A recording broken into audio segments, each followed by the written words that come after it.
मैं और बताता हूं कि आप इतने दिन से सुन रहे हो, आपको भी लगता होगा कि यार सर बता ही नहीं रहे संगठन किसने बनाया, क्या बनाया। आज अपने इनके बारे में पढ़ लेते हैं। चलो, पहले एक संगठन वही आपका राजपूताना मध्य भारत सभा है। राजपूताना मतलब राजस्थान, मध्य भारत मतलब मध्य प्रदेश। राजस्थान और मध्य प्रदेश के जो कार्यकर्ता थे उनके द्वारा कौन सा संगठन स्थापित किया गया था। भारत में मैंने बताया कि अंग्रेजों के समय दो प्रकार का भारत हुआ करता था, एक ब्रिटिश इंडिया, एक प्रिंसली स्टेट्स। ब्रिटिश इंडिया में अंग्रेजों का डायरेक्टली अधिकार हुआ करता था, प्रिंसली स्टेट्स में राजाओं का अधिकार हुआ करता था और अंग्रेजों की उनके साथ में संधियां हुआ करती थी।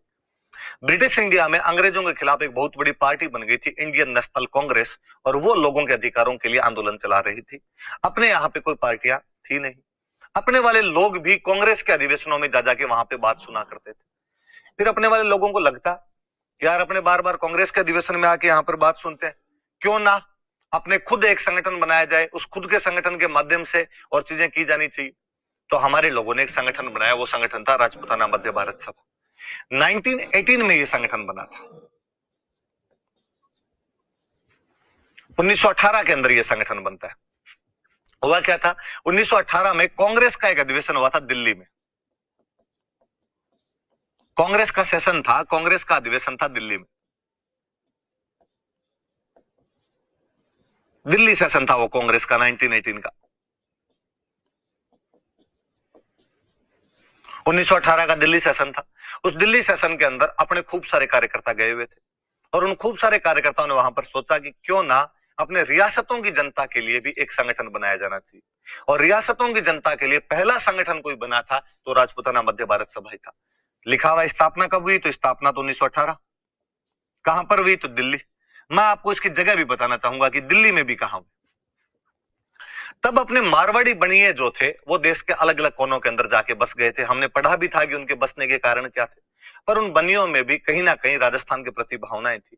और उन्हीं में एक बड़े व्यक्ति हुआ करते थे, जमनालाल बजाज, जो उस समय कांग्रेस के एक बड़े नेता हुआ करते थे, गांधी जी के खास सहयोगी हुआ करते थे। बजाज जी को लगता था कि यार कांग्रेस अंग्रेजों वाले भारत में तो आंदोलन चला रही है, पर हमारे राजस्थान में राजाओं के खिलाफ आंदोलन कौन चलाएगा। अंग्रेजों वाले भारत में तो कांग्रेस जनता की मांग करती है, हमारे राजाओं वाले भारत में, हमारे राजस्थान में वहां जनता की बात कौन करेगा। इसके लिए बजाज जी एक ऐसा संगठन बनाना चाहते थे। दिल्ली में चांदनी चौक नाम की जो जगह है वहां पर एक मारवाड़ी पुस्तकालय बना हुआ है। आज भी आप जाएंगे तो मारवाड़ी पुस्तकालय है। कभी आप चांदनी चौक मेट्रो स्टेशन पे उतरना, बाहर निकलेंगे तो पहले तो एक गुरुद्वारा था शीशगंज, जहां पे सिखों के 9वें गुरु गुरु तेग बहादुर जी का औरंगजेब के शासनकाल में सर काट लिया गया था, जहां पर उनका सिर काटा गया था, वहां पर गुरुद्वारा बना हुआ है शीशगंज गुरुद्वारा। उससे आप लेफ्ट वाली गली के अंदर चलेंगे तो एक राइट हैंड साइड के अंदर एक बड़ी सी बिल्डिंग है, जिस बिल्डिंग पर आज भी लिखा हुआ है मारवाड़ी पुस्तकालय। इस संगठन की स्थापना उसी दिल्ली के चांदनी चौक के उस मारवाड़ी पुस्तकालय में हुई थी। सारी बातें याद रखना भाई, कोई कुछ भी पूछ सकता है आप में से, इनमें से।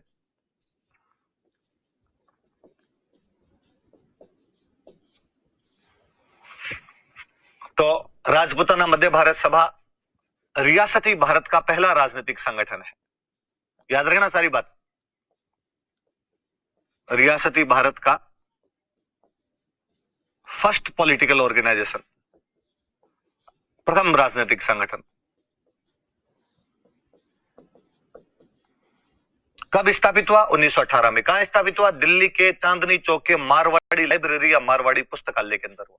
1918 में दिल्ली में ही क्यों हुआ, क्योंकि उस समय कांग्रेस का भी दिल्ली में अधिवेशन हुआ था। उसमें पॉलिटिकल वर्कर्स जो थे वो मिले थे राजस्थान और मध्य भारत के, और उन लोगों ने निश्चय किया था कि हमें एक ऐसा संगठन बनाना चाहिए। मारवाड़ी पुस्तकालय बन रहा था तो मारवाड़ी बनियों का बड़ा योगदान था इसमें, और सबसे बड़े तो बजाज जी। तो इसके संस्थापक कौन कौन थे, तो बजाज जी के नेतृत्व में बना था, तो बड़ा नाम तो आप बजाज जी का याद रखना। फिर एक नाम और जो अक्सर मैंने आपको बताया है, गणेश शंकर विद्यार्थी। आपको याद हो तो बिजोलिया किसान आंदोलन जो था वो एक समाचार पत्र में बहुत बड़ा छप रहा था। समाचार पत्र का नाम था प्रताप, जो हमारे महाराणा प्रताप के नाम पर था। गणेश शंकर विद्यार्थी कानपुर से निकाला करते थे। 1913 में इन्होंने एक वीकली न्यूज़पेपर के रूप में कानपुर से प्रताप निकालना शुरू किया था। पत्रकार थे, राजनीतिक चेतना पत्रकारों में अपने आप थी, उस समय ज्यादा थी। गणेश शंकर विद्यार्थी भी इसमें साथ थे। हम पढ़ते हैं कि गणेश शंकर विद्यार्थी को हमारे विजय सिंह पथिक ने चांदी की राखी भेजी थी बिजोलिया के लिए। इस संगठन से भी विजय सिंह पथिक जुड़े हुए थे। विजय सिंह पथिक भी इसमें साथ में थे। एक अजमेर के आर्य समाज के बहुत अच्छे कार्यकर्ता हुए चांदकरण शारदा, मैं इनके बारे में कई बातें और बताऊंगा आपको आगे। ये दो भाई थे, एक का नाम था चांदकरण शारदा, एक का नाम हुआ करता था हरविलास शारदा।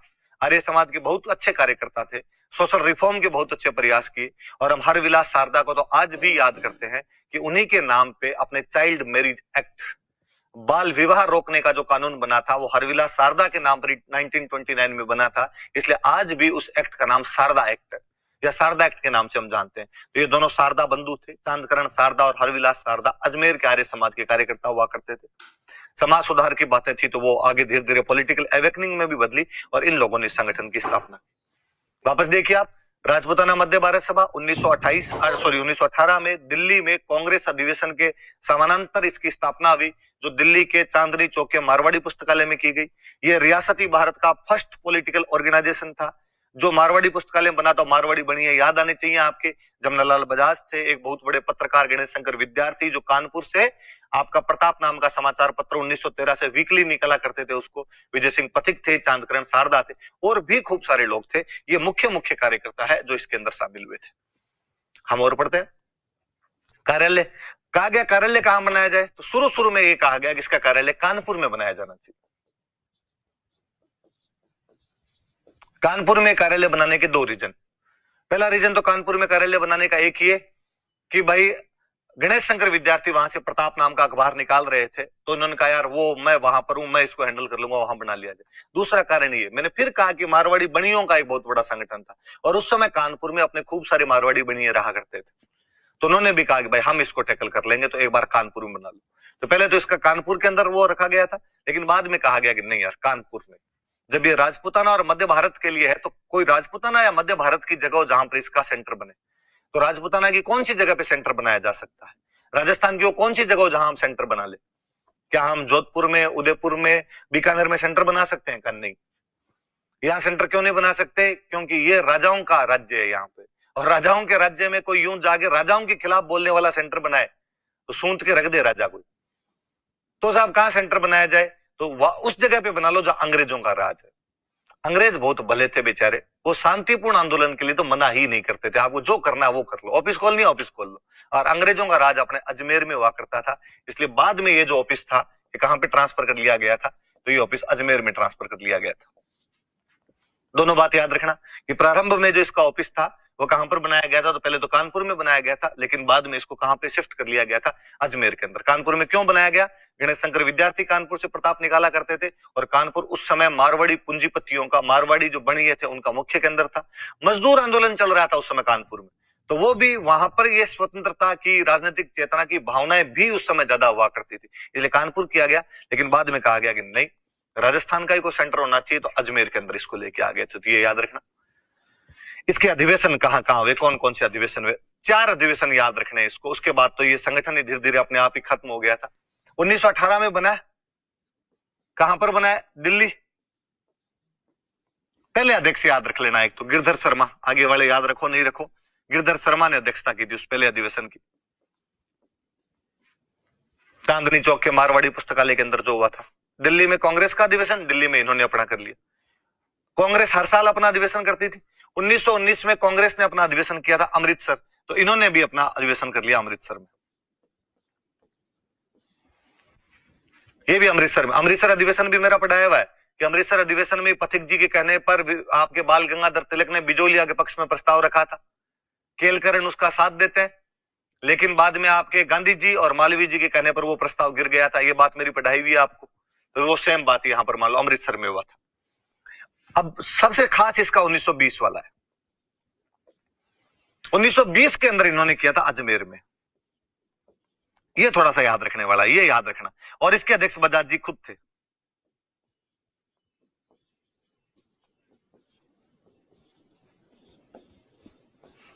ये वाला अधिवेशन याद रखना। इसको और भी अधिवेशन को याद रखने की बात इसलिए जरूरी। अजमेर में 1920 मार्च के अंदर,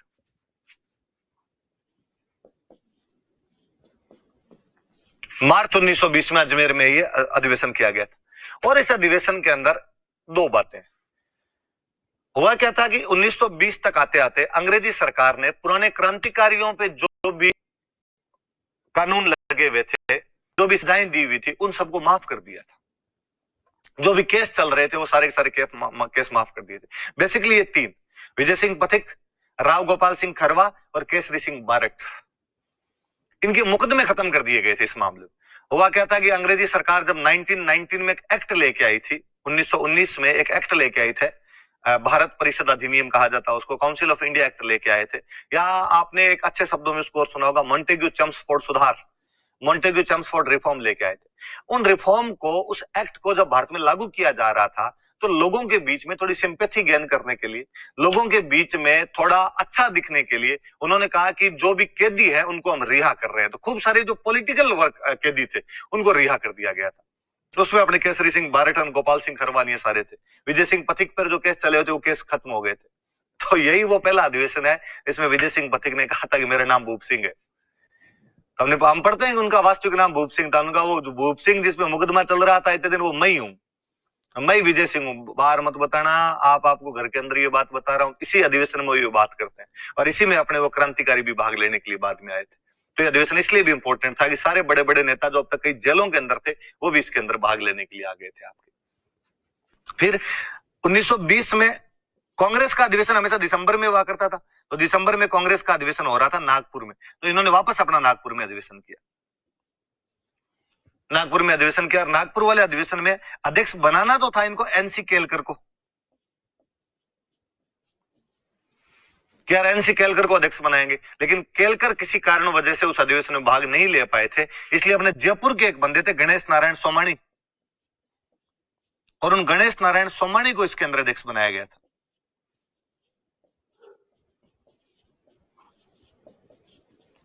गणेश नारायण सोमाणी अध्यक्ष बनाए गए। वापस याद करना, मैं पीछे से बातों को आपको ले जाके याद करवा रहा हूं कि 1920 वाले नागपुर अधिवेशन में विजय सिंह पथिक 3 किसानों को लेके गए थे, कालू जी, गोकुल जी और नंदलाल जी, और उन 3 किसानों को प्रदर्शनी लगवाई उन 3 किसानों के माध्यम से कि बताओ कांग्रेस वालों को कि किस प्रकार हमारे राजस्थान में किसानों का शोषण हो रहा है, किस प्रकार हमारे राजस्थान में किसानों का एक्सप्लॉयटेशन किया जा रहा है, उसके बारे में आप बताओ। और उन 3 किसानों ने वहां वो एग्जीबिशन एग्जैक्टली तो वास्तव में इस राजपूताना मध्य भारत सभा वाले अधिवेशन में ही लगी थी, पर ये पास पास में ही चल रहे थे। इधर कांग्रेस का अधिवेशन चल रहा था, इधर ये राजपूताना मध्य भारत सभा वालों का चल रहा था नागपुर के अंदर। जब उन्होंने, वो किसानों ने प्रदर्शनी लगाई, एग्जीबिशन लगाई, तो ये जो बात थी, ये बात कांग्रेस के कानों तक पहुंची कि यार किस प्रकार किसानों का एक्सप्लॉयटेशन हो रहा है। गांधी जी तक पहुंची, और हमने पढ़ा था कि गांधी जी ने इस नागपुर अधिवेशन के बाद बिजोलिया किसान आंदोलन को अपना नैतिक समर्थन दे दिया था, मॉरल सपोर्ट दे दिया था, आशीर्वाद दे दिया था, ब्लेसिंग दिए थे। साथ ही इसी अधिवेशन में कांग्रेस ने यह कहा कि देशी रियासतों के लोग भी कांग्रेस के सदस्य बन सकते हैं। इससे पहले तक कांग्रेस के सदस्य केवल ब्रिटिश इंडिया वाले बना करते थे। इस राजपूताना मध्य भारत सभा के नागपुर अधिवेशन के बाद 1920 में कांग्रेस ने भी अपने नागपुर अधिवेशन में, जो बराबर ही चल रहा था, ये कहा कि इस देशी रियासतों के जो लोग हैं, प्रिंसली स्टेट्स के जो लोग हैं, वो कांग्रेस के सदस्य बन सकते हैं। वो कांग्रेस के सदस्य बने। अब राजपूताना मध्य भारत सभा वालों का ठीक है, जब अपने कांग्रेस में शामिल हो सकते हैं तो फिर अलग पार्टी क्यों रखें। और इन्होंने कहा भाई अब अपने राजपूताना मध्य भारत सभा नहीं रखनी, और राजपूताना मध्य भारत सभा का भी अब एक तरीके से कांग्रेस में विलय कर दिया जाए, या कांग्रेस की एक सब्सिडरी मान ली जाए, इसको कांग्रेस की एक अनुषंगी संस्था मान ली जाए, कि उसकी एक सब्सिडरी है, उसकी सबऑर्डिनेट है, उसी के साथ की एक संस्था है। तो इनके बस ये 4 अधिवेशन हुए थे, याद रखने वाली सी बात इतनी है। मैं वापस समझा दूं एक बात, कोई क्वेश्चन पूछ सकता है आपको, अच्छा संगठन है। राजपूताना मध्य भारत सभा 1918 में बनी थी। 1918 में क्यों बनी? क्योंकि कांग्रेस का 1918 में दिल्ली में अधिवेशन हुआ, रियासती जनता के राजनीतिक कार्यकर्ताओं ने भाग लिया और उन्होंने कहा कि हमें भी एक संगठन बनाना चाहिए, और उनका वो संगठन रियासती भारत का प्रथम राजनीतिक संगठन के रूप में राजपूताना मध्य भारत सभा बना था, जो दिल्ली के चांदनी चौक के मारवाड़ी पुस्तकालय के अंदर बनाया गया था। मारवाड़ी बनी है जमनालाल बजाज, कानपुर के एक पत्रकार जो प्रताप नाम का 1913 से वीकली न्यूज़पेपर निकालते गणेश शंकर विद्यार्थी, अपने किसान आंदोलनों के अगुवा विजय सिंह पथिक, अजमेर के आर्य समाज के एक मुख्य कार्यकर्ता चांदकरण शारदा आदि ने इस संगठन की स्थापना की।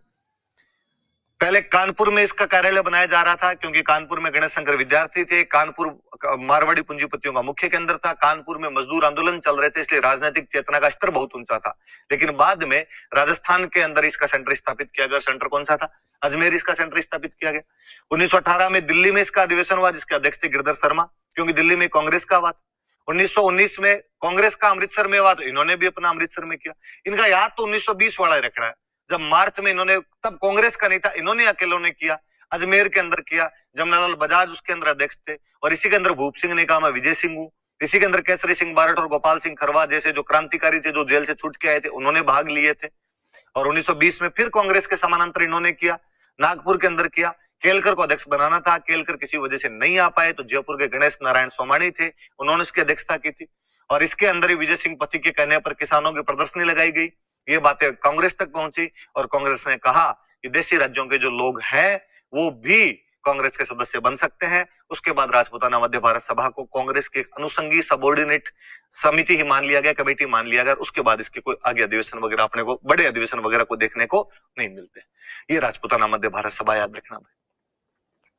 एक संगठन और बना आप चाहो तो इसके उद्देश्य भी बता दूं लो मैं। राजपूताना मध्य भारत सभा के क्या उद्देश्य थे? एक तो रियासतों में उत्तरदायी शासन की स्थापना करवाना, उत्तरदायी शासन की मांग करना। उत्तरदायी शासन समझते हो आप? ये जो एक वर्ड है उत्तरदायी शासन, रेस्पॉन्सिबल गवर्नमेंट। पर राजा का जो राज हुआ करता था ना, वो किसी के प्रति रेस्पॉन्सिबल नहीं है। राजा ने कह दिया तो कह दिया। लोकतंत्र है, वो जनता के प्रति रेस्पॉन्सिबल है। इनकी मांग ये थी कि राजा अपनी सीट पे बैठे रहो, राजा को हम नहीं हटाएंगे। सुनना मेरी बात, इन सब ने ये कहा कि राजा बैठा रहे सीट पे, कोई दिक्कत नहीं है, राजा को नहीं हटाया जाएगा। पर इसमें जनता के लोग शामिल करो। जो मंत्री बनते हैं नीचे, वो जनता के अंदर से लिए जाने चाहिए, और राजा इनसे पूछ के काम करे। कॉन्स्टिट्यूशनल मोनार्की आ जाए, संवैधानिक राजतंत्र जैसी कुछ लेके आए, और ऐसा जो शासन होगा वो कहीं ना कहीं जनता के प्रति उत्तरदायी होगा, रेस्पॉन्सिबल होगा। इसलिए हमें एक रेस्पॉन्सिबल गवर्नमेंट स्थापित करनी। इसका दूसरा क्या था कि कांग्रेस का प्रचार प्रसार करना आपने को।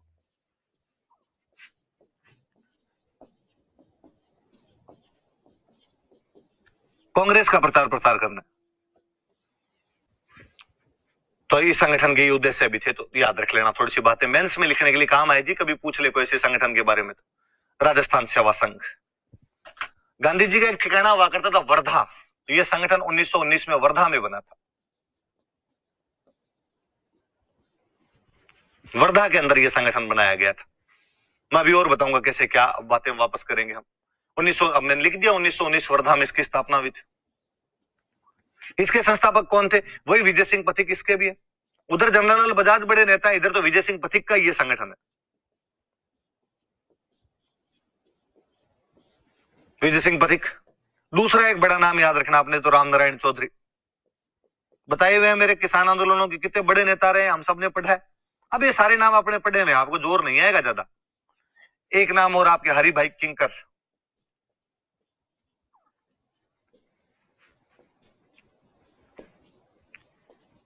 ये तीन मुख्य नाम याद रखना आपने, तो विजय सिंह पथिक, रामनारायण चौधरी और हरि भाई किंकर। हालांकि थे अर्जुनलाल सेठी भी जुड़े हुए थे इससे, केसरी सिंह बारठ भी जुड़े हुए थे इससे, पर ये तीन नाम एग्जाम में पूछे जाते हैं। इनके तीनों के पक्के याद कर लेना, खूब बार पूछा हुआ क्वेश्चन है। विजय सिंह पथिक, रामनारायण चौधरी और हरि भाई किंकर। मुझे एक बार तो याद है, इन्होंने ऐसे तक पूछ लिया था कि पहले किसी टाइम में पूछते कि राजस्थान सेवा संघ के संस्थापक कौन थे, अपने कह देते रामनारायण चौधरी, सॉरी विजय सिंह पथिक। तो चार ऑप्शन देते, विजय सिंह पथिक, जयनारायण व्यास, माणिक्यलाल वर्मा, मोतीलाल तेजावत। अपने कहते विजय सिंह पथिक। इन्होंने एक बार क्वेश्चन पूछा कि इनमें से कौन कौन, या इनमें से कौन सा युग्म राजस्थान सेवा संघ के फाउंडर्स थे? विजय सिंह पथिक, जयनारायण व्यास, विजय सिंह पथिक, माणिक्यलाल वर्मा, विजय सिंह पथिक, मोतीलाल तेजावत, विजय सिंह पथिक, रामनारायण चौधरी। अपने लगा विजय सिंह पथिक तो चारों में आ गए, तो हमने कहा नहीं भाई, विजय सिंह पथिक और रामनारायण चौधरी। अब बच्चों ने विजय सिंह पथिक, रामनारायण चौधरी याद किया, दोनों याद करना है, विजय सिंह पथिक, रामनारायण चौधरी, विजय सिंह पथिक, रामनारायण चौधरी। अगली बार आरपीसी ने फिर चेंज किया कि इनमें से कौन कौन, या इनमें से कौन सा एक युग्म, इनमें से कौन सा एक जोड़ा राजस्थान सेवा संघ के संस्थापक माने जाते हैं। चार ऑप्शन दिए, विजय सिंह पथिक, रामनारायण चौधरी, माणिक्यलाल वर्मा, विजय सिंह पथिक, रामनारायण चौधरी, जयनारायण व्यास, विजय सिंह पथिक, रामनारायण चौधरी, हीरालाल शास्त्री, विजय सिंह पथिक, रामनारायण चौधरी, हरिभाई किंकर। स्टूडेंट को लगा यार 2 याद करके आए थे, विजय सिंह पथिक, रामनारायण चौधरी, वो तो तीनों में आ गए, तो याद रखना तीसरा बाद में कौन है, एक और हरिभाई किंकर। अर्जुनलाल सेठी और केसरी सिंह बारठ भी थे, आपके दिमाग में रहे तो लिख लेना, पर ज्यादातर किताबें अपने 3 के बारे में लिखती है, इसलिए 3 नाम याद कर लो, वरना इतने ज्यादा फैक्ट आप याद होंगे नहीं, पर 3 तो पक्का याद रखना। तो 1919 के अंदर वर्धा में इसकी स्थापना हुई थी, और आपके विजय सिंह पथिक, रामनारायण चौधरी और हरिभाई किंकर ने इसकी स्थापना की थी। उद्देश्य क्या था, अब बड़ा जोरदार सा है कि राजा और सामंतों के जो प्रजा के साथ संबंध है वो अच्छे बनाने, हार्मोनियस करने हैं, सौहार्दपूर्ण करने हैं उनको। हमारा उद्देश्य राजा तथा जनता, सामंत तथा जनता के बीच में संबंधों में मधुरता लाना है, उन संबंधों को अच्छा करना है। राजा और जनता के बीच में जो भी क्लेश चल रहे हैं, जो भी टसल चल रही है, उन टसल को दूर करना है। तो आप देख लो, राजस्थान सेवा संघ ने जहां पर भी किसान आंदोलन वगैरह थे, उन सब के अंदर राजाओं के साथ में कहीं ना कहीं समझौते वगैरह करवाने में, किसानों की मांग उठाने में, सब में मुख्य भूमिका निभाई। आप बिजोलिया वाले किसान आंदोलन के अंदर इनको देखते हैं, बेगू वाले में, इनमें 2 में सीधे सीधी सी भागीदारी है इनकी, बिजोलिया और बेगू तो, और बाकी सब में, बूंदी वाले में भी अप्रत्यक्ष रूप से नैनूराम शर्मा थे, तो इनके सदस्य ही थे अपने आप निमुचना वाले के अंदर भी देखते हो, अखबार के अंदर तो उसको भी छाप रहे थे वो लोग। आप सिरोही वाले भील आंदोलन को देखते हो, उसके बारे में भी इनके पास जानकारियां थी। तो ये थोड़ी सी राजस्थान सेवा संघ की याद रखना। फिर राजस्थान सेवा संघ तो बहुत ढंग से काम भी कर रहा था, पर वो 1927 के अंदर एक बड़ा संगठन था, बाद में भी जारी रहता, शायद और जनता की मांगे उठा पाता, रेस्पॉन्सिबल गवर्नमेंट के लिए और अच्छे आंदोलन कर पाता, पर जितने समय भी मैं भी रहा था, बहुत अच्छे प्रयास किए थे इसने। केरल पहले वर्धा के अंदर ही था, लेकिन बाद में इसका भी अजमेर के अंदर लेके आ गए थे। पहले शुरुआत में वर्धा में स्थापना की थी, लेकिन बाद में अजमेर के अंदर कार्यालय स्थापित कर लिया था इसका। न्यूज़पेपर, ये सुनने वाली सी बात है, 2 न्यूज़पेपर निकाले थे। वैसे तो राजस्थान सेवा संघ का तो एक ही न्यूज़पेपर था, नवीन राजस्थान या तरुण राजस्थान कहते हैं, पर पहले कहते हैं कि जो विजय सिंह पथिक थे वो गांधी जी से मिले थे, तो गांधी जी ने इनको कहा था कि यार आपको एक अखबार निकालना चाहिए। तो इन्होंने शुरुआत के अंदर एक अखबार निकाला था, उस अखबार का इनके नाम था राजस्थान केसरी। वो राजस्थान सेवा संघ वालों का तो नहीं था, पर विजय सिंह पथिकर वर्धा से ही निकालते हैं, तो इसके साथ जुड़ी हुई घटना है। पहले राजस्थान केसरी निकाला था, उसके बाद ही वर्धा के अंदर ही राजस्थान सेवा संघ बनाया गया था, तो अखबार निकाला था राजस्थान केसरी।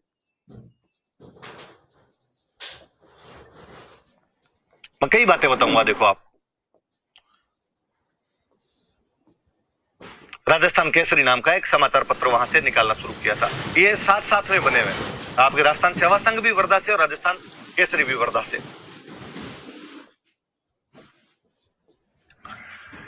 पहले तो एक बात तो ये याद रखनी कि इसका नाम केसरी क्यों है। ये केसरी सिंह बारठ के नाम पर, केसरी सिंह बारठ के नाम पर इसका नाम राजस्थान केसरी रखा गया था। एक तो ये याद रखने वाला। फिर 3 याद ये रखने कि इसके संपादक कौन थे, इसके उप संपादक कौन थे, अखबार निकालने में पैसे लगेंगे तो पैसे कौन दिया करता था, आर्थिक सहायता कौन उपलब्ध करवाया करता था। इसके संपादक बनाए गए थे विजय सिंह पथिक,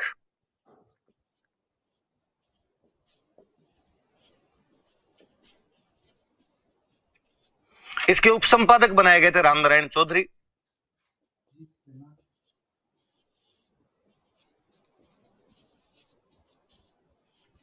और इसकी आर्थिक सहायता सेठ जी देंगे। सेठ जी कौन, तो जमनालाल बजाज।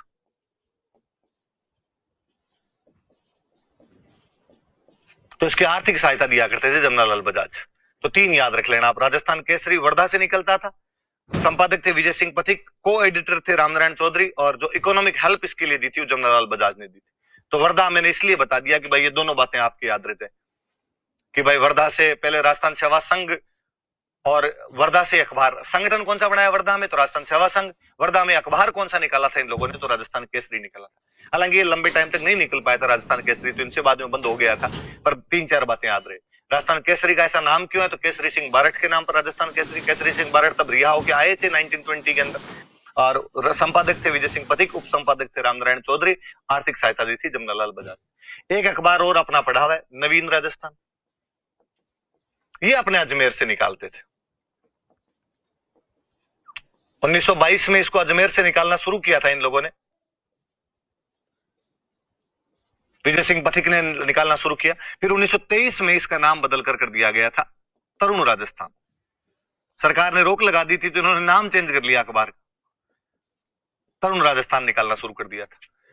और इससे तो आपके खूब सारे विजय सिंह पथिक जुड़े हुए थे। एक तो वो तो याद ही रखना, विजय सिंह पथिक ने निकाला था। बाद में दो लोग मुख्य रूप से याद रखने, रामनारायण चौधरी लंबे समय तक इसके संपादक रहे थे, शोभाराम गुप्त इसके संपादक रहे थे,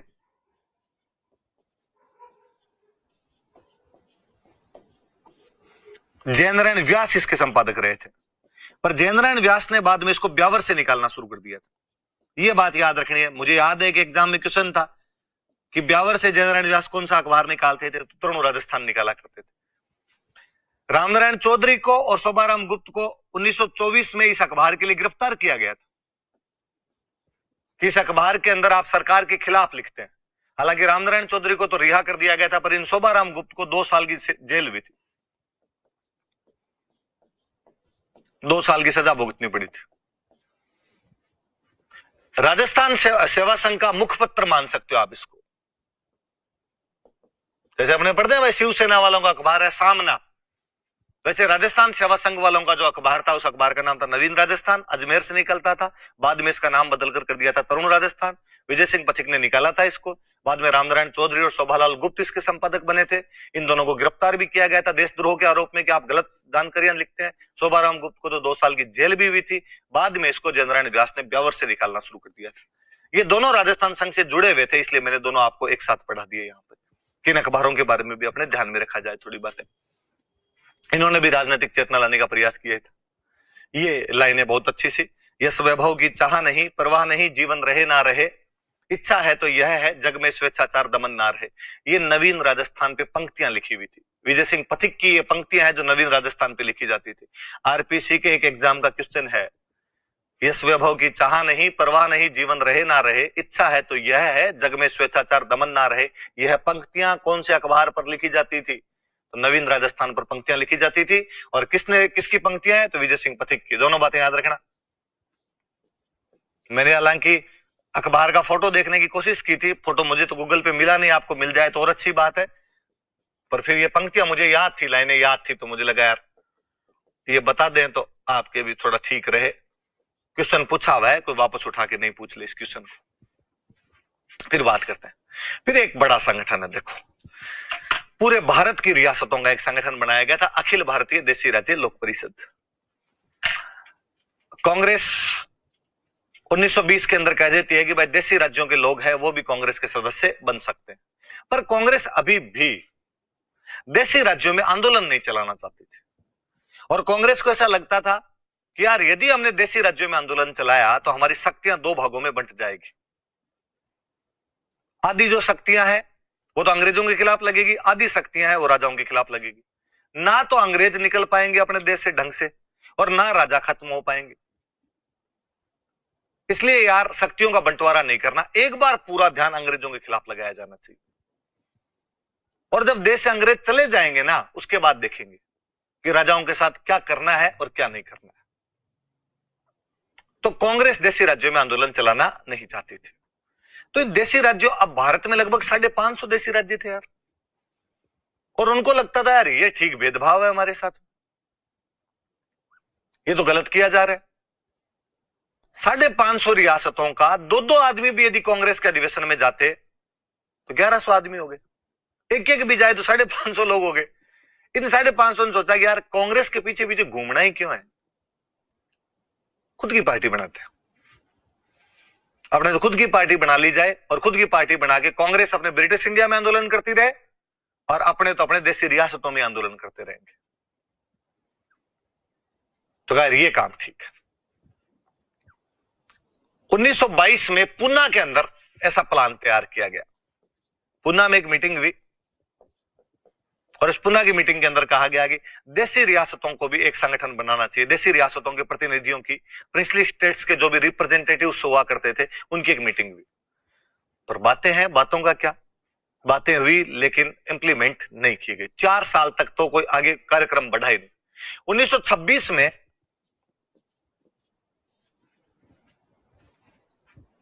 वापस चीजें आई और 1926 के अंदर कहा गया कि यार किया जाए इस पे कुछ ना कुछ, एक समिति का गठन किया गया और एक समिति कहा भाई बनाओ, आप एक संगठन बनाने की बात करो। फाइनली समिति ने अपनी सिफारिशें दी और बातें चीतें हुई, उसके आधार पर 1927 में एक संगठन सामने आया। बॉम्बे के अंदर एक संगठन बनाया गया। याद रखना आप, ये क्वेश्चन पूछा हुआ है, स्थापना कब हुई और कहां हुई, दोनों चीजें। संगठन का नाम देखिए आप, अखिल भारतीय, मतलब पूरे भारत की, देसी राज्य मतलब रियासतों की, लोक मतलब जनता की, परिषद मतलब पार्टी, पूरे भारत के रियासतों के लोगों की पार्टी, All India princely States Peoples Conference, Akhil Bharatiya Desi राज्य लोक परिषद। कब बनी? 1927 में। कहां बनी? बॉम्बे में। यह बात याद रखनी, इधर वाली याद नहीं रहे तो भी कोई बात नहीं। 1927 में बॉम्बे में एक पार्टी बनी है जिसका नाम है अखिल भारतीय देसी राज्य लोक परिषद नाम की पार्टी। कहां पर बन रही है? बॉम्बे में। कौन बना रहा है? तो इसके जो अध्यक्ष थे वो तो थे दीवान बहादुर रामचंद्र राव।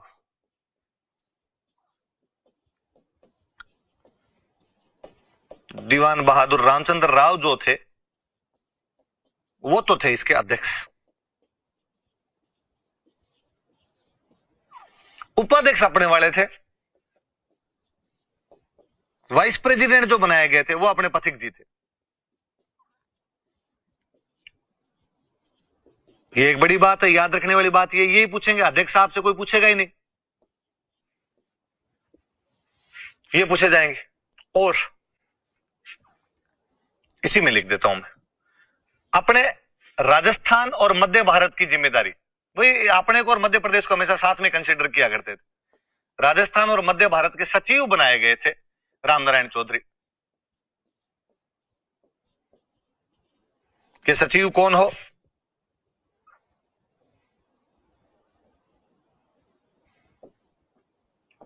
ये बनाए गए आपके रामनारायण चौधरी।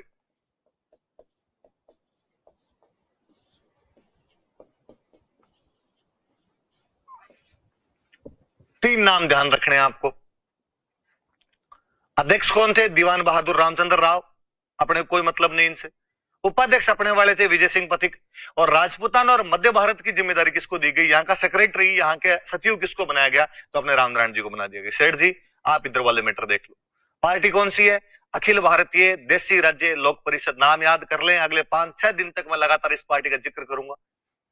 अखिल भारतीय देसी राज्य लोक परिषद है, बॉम्बे में बनी है। 1927 के अंदर इस पार्टी का निर्माण किया गया और अपने वालों को ये जिम्मेदारी दी गई इसके अंदर।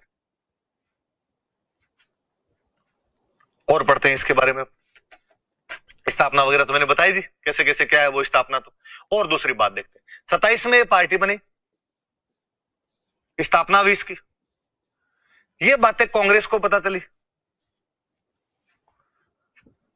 तो 1928 में कांग्रेस का कलकत्ता में एक अधिवेशन हुआ। कांग्रेस वालों को डर लगा कि यार ये रियासत वाले तो अलग जा रहे हैं। कांग्रेस का एक कलकत्ता में अधिवेशन हुआ और इस कलकत्ता अधिवेशन में कांग्रेस ने कहा, मतलब बाकायदा प्रस्ताव पारित किया इस अधिवेशन में। तो कांग्रेस ने एक प्रस्ताव पारित किया और प्रस्ताव पारित करके कहा कि देशी राज्यों के जो राजा है वो जनता को शासन में शामिल करें, देशी राज्य में शासन में जनता की भागीदारी हो। प्रस्ताव पारित करके बात की। कहने का मतलब है कि कांग्रेस ने कहा कि देखो भाई हम भी आपके सपोर्ट में प्रस्ताव पारित कर रहे हैं। डरता गोगोजी धोखे। इतने दिन तक कांग्रेस वालों को लगता था टेकन फॉर ग्रांटेड थे कि रियासत वाले कहां जाएंगे, झकमरा के यहां ही आएंगे अपने पास में। पर अब जब कांग्रेस को लगा कि अलग पार्टी बन गई तो कांग्रेस ने कहा सपोर्ट तो करो, और नहीं तो क्या मांगे इनकी मांग है रेस्पॉन्सिबल गवर्नमेंट हो। कहा हम भी कहते हैं साहब, प्रस्ताव पारित करते हैं कि जितने भी राजा है वो अपनी अपनी रियासत में, देसी जो राज्य है वो अपनी अपनी रियासत में जो जनता है उसको गवर्नमेंट में भागीदारी दे, उसको शासन के अंदर भागीदारी दे, पार्टिसिपेट दे, उनको उनके अंदर से मंत्री बने, उनके अंदर से सदस्य बने, ये सब वो करना चाहे। तो थोड़ा और जोश है इसके अंदर का, अच्छा पार्टी बनाते अपने तो इनको ही झुका दिया। अब राजस्थान की मध्य भारत की जिम्मेदारी किसको दी हुई? तो आपने दी हुई राजस्थान और मध्य भारत की जिम्मेदारी दी हुई थी रामनारायण जी को। तो रामनारायण जी ने कहा भाई ठीक है, पार्टी का नाम है अखिल भारतीय देशी राज्य लोक परिषद। अपने राजस्थान में भी इसकी एक इकाई बनाई जाए और 1928 में ही इन लोगों ने अपने राजस्थान में इकाई बना ली। उसका नाम था अखिल भारतीय देशी राज्य लोक परिषद। अखिल भारतीय हटा के राजपूताना लिख दिया और कर दिया एक पार्टी और बना ली, राजपूताना देशी राज्य लोक परिषद। अपने रामनारायण जी ने ये पार्टी बना लेते हैं। आप 27 में बनी है अखिल भारतीय देशी राज्य लोक परिषद। All India princely states people's conference का राजस्थान वाली एक इकाई बनाई जाए, ब्रांच बनाई जाए। वही जैसे बीजेपी पूरे भारत की है, फिर राजस्थान की बीजेपी है, कांग्रेस पूरे भारत की है, फिर राजस्थान की कांग्रेस है, वैसे अखिल भारतीय देशी राज्य लोक परिषद पूरे भारत की रियासतों की पार्टी है, राजस्थान की रियासतों की पार्टी है। राजपूताना देशी राज्य लोक परिषद 28 में बनी। इनका पहला अधिवेशन जो हुआ वो 1931 में हुआ। फर्स्ट सेशन कहां पर बुलाया जाए? वही है जी, एक ही जगह है गौरववाली जहां पर अधिवेशन बुलाया जा सकता है। और गौरववाली जगह कौन सी? अजमेर। तो पहली मीटिंग इन लोगों ने कहां पर बुलाई? अजमेर। अध्यक्ष कौन होगा? तो जब रामनारायण जी करता धरता है तो इसके अध्यक्ष कौन थे? रामनारायण जी। तो रामनारायण चौधरी को इसका अध्यक्ष बनाया गया। रामनारायण चौधरी जो थे वो इस पार्टी के अध्यक्ष हुआ करते थे। और 31 वाली के अंदर सबने बात की, सब रियासतों के दो दो चार चार आदमी इसके अंदर इकट्ठे हुए और सब लोगों ने बात की कि अब अपने को पूरे अलग अलग रियासतों के अंदर राजस्थान में ये आंदोलन चलाना चाहिए, जनता का आंदोलन चलाना चाहिए, प्रजा का आंदोलन चलाना चाहिए। इसलिए नाम है प्रजा मंडल आंदोलन। इसलिए हम कल वाली क्लासों से आगे पढ़ेंगे कि 1931 से अपने यहां पे प्रजा मंडल आंदोलन शुरू हो गए थे कि प्रजा द्वारा कौन कौन से आंदोलन चलाए जाएंगे। तो उन आंदोलनों को अपने क्या कहा गया था? तो उन आंदोलनों को अपने प्रजा मंडल कहा गया था।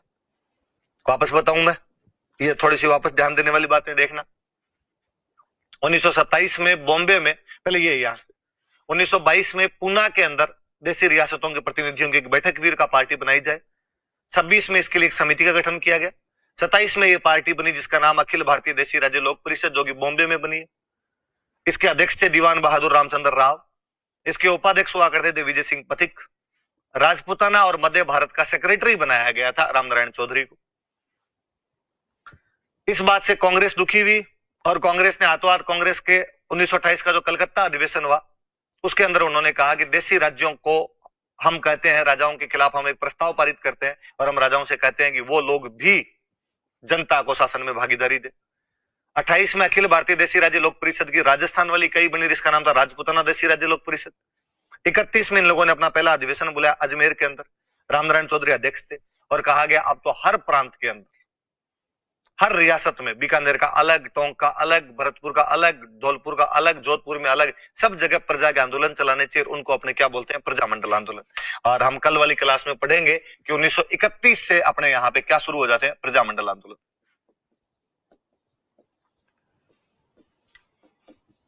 1931 से अपने यहां पे प्रजा मंडल आंदोलन शुरू हो जाते हैं। अब एक और खास बात जो याद रखने वाली, जब प्रजा मंडल आंदोलन शुरू हो गए ना, अब अखिल भारतीय देशी राज्य लोक परिषद वालों ने अपनी अपनी रियासतों में सब जगह अपने आंदोलन करने शुरू कर दिए। पार्टियां बनाई गई। इन पार्टियों के नाम कहीं प्रजा मंडल है, कहीं प्रजा परिषद है, कहीं लोक परिषद है जनता की पार्टियां जनता के आंदोलन कर रही है। कांग्रेस में और हड़कंप मचा और कांग्रेस वालों को लगा यार मामला गंभीर होता जा रहा है। 1938 में कांग्रेस का एक अधिवेशन होता है हरिपुरा में। गुजरात के अंदर एक जगह पड़ती है हरिपुरा, वहां पर कांग्रेस का एक अधिवेशन होता है। सुभाष बाबू पहली बार अध्यक्ष बनते हैं। सुभाष बोस इसमें अध्यक्ष बने गए थे और सुभाष बोस ने इसके अंदर पूछा कि यार आजकल कांग्रेस वाले जो मीटिंग होती है, सेशन होते हैं, इसमें वो क्यों नहीं आते देशी राज्यों वाले? लोगों ने कहा साहब पार्टी बना ली खुद, तुम्हारे भरोसे नहीं बैठे हैं कोई, और आंदोलन चलाने शुरू कर दिए उन लोगों ने। तो अपने अपने आंदोलन चला रहे हैं, प्रजा मंडल आंदोलन। कांग्रेस तो सपोर्ट करती नहीं है उनको, कांग्रेस तो बस प्रस्ताव पारित करके रख देती है।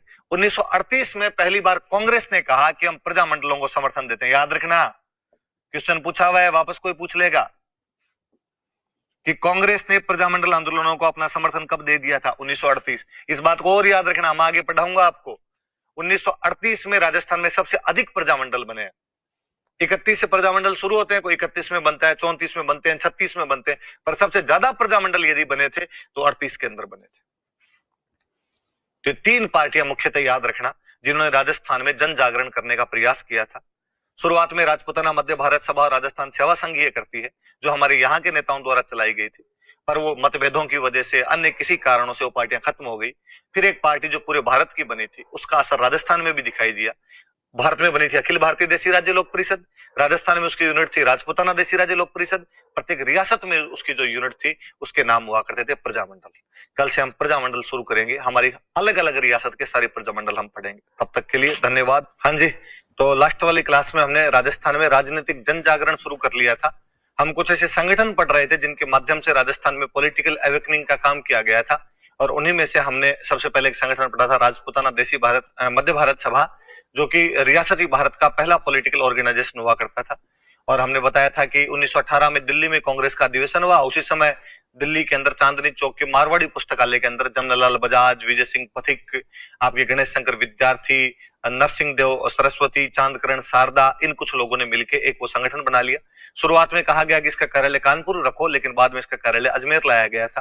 पहले अधिवेशन में इसका अध्यक्ष थे गिरधर शर्मा। दूसरा अधिवेशन इसका दिसंबर 1919 में अमृतसर में कांग्रेस के समानांतर हुआ।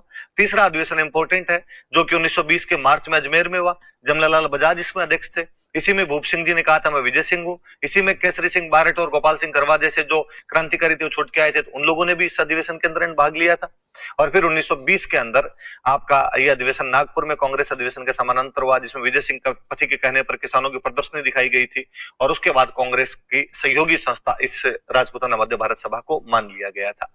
उद्देश्य यह था कि कांग्रेस का अधिकाधिक प्रचार प्रसार करना है, देशी राज्यों में राजनीतिक जागरूकता लेके आनी है, उत्तरदायी शासन की स्थापना वगैरह करवानी है।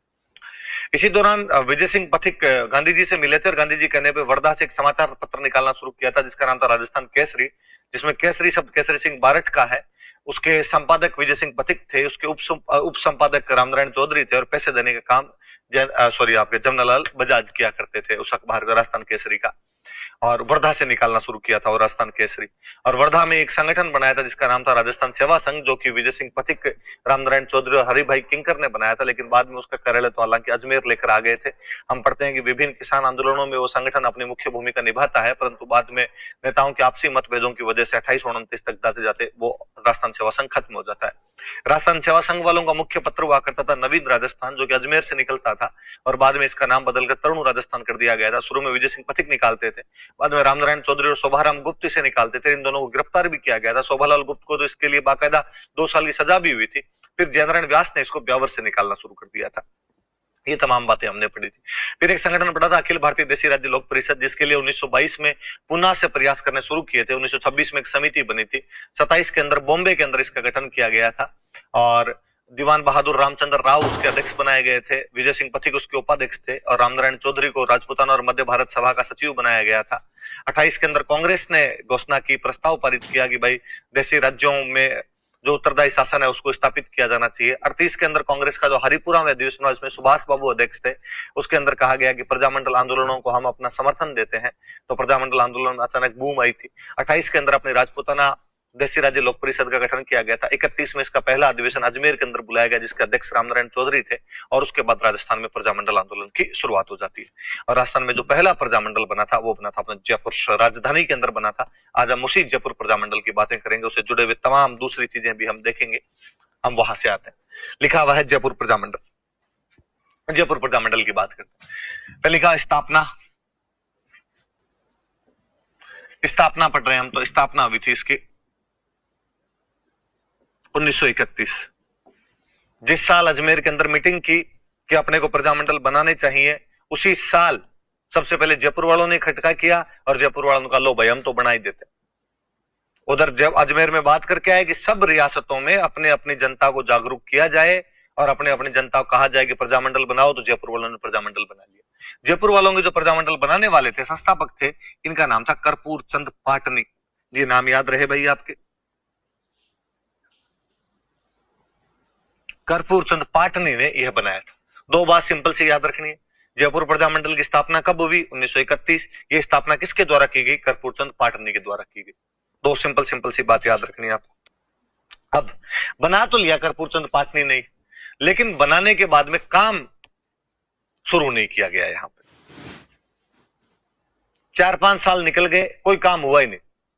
जमनालाल बजाज अपने राजस्थान के कांग्रेस के बहुत बड़े नेता, विभिन्न आंदोलनों से जुड़े हुए, गांधी जी के सबसे खास आदमी, कांग्रेस के कोषाध्यक्ष, जयपुर के, और सीकर में काशी का बास गांव पड़ता था, वहां के रहने वाले थे, जयपुर रियासत के थे।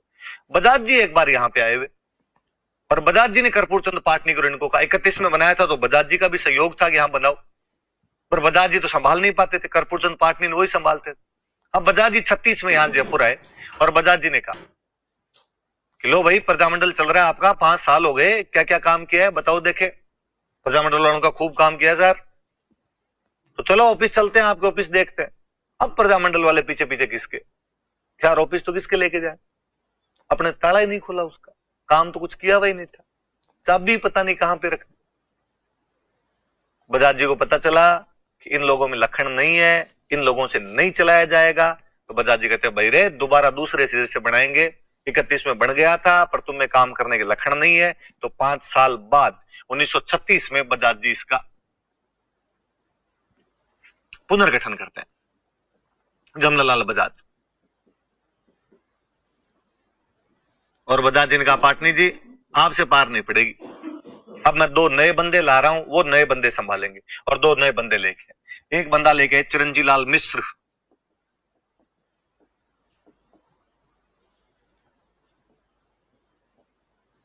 चिरंजी लाल मिश्र को लेके आए, आप संभालिए। एक बंदा लेके आए हीरालाल शास्त्री, ये बड़े एनर्जेटिक बंदे थे हीरालाल जी। तो 2 बंदे किस किस को लाया गया, चिरंजी लाल मिश्र को और हीरालाल शास्त्री।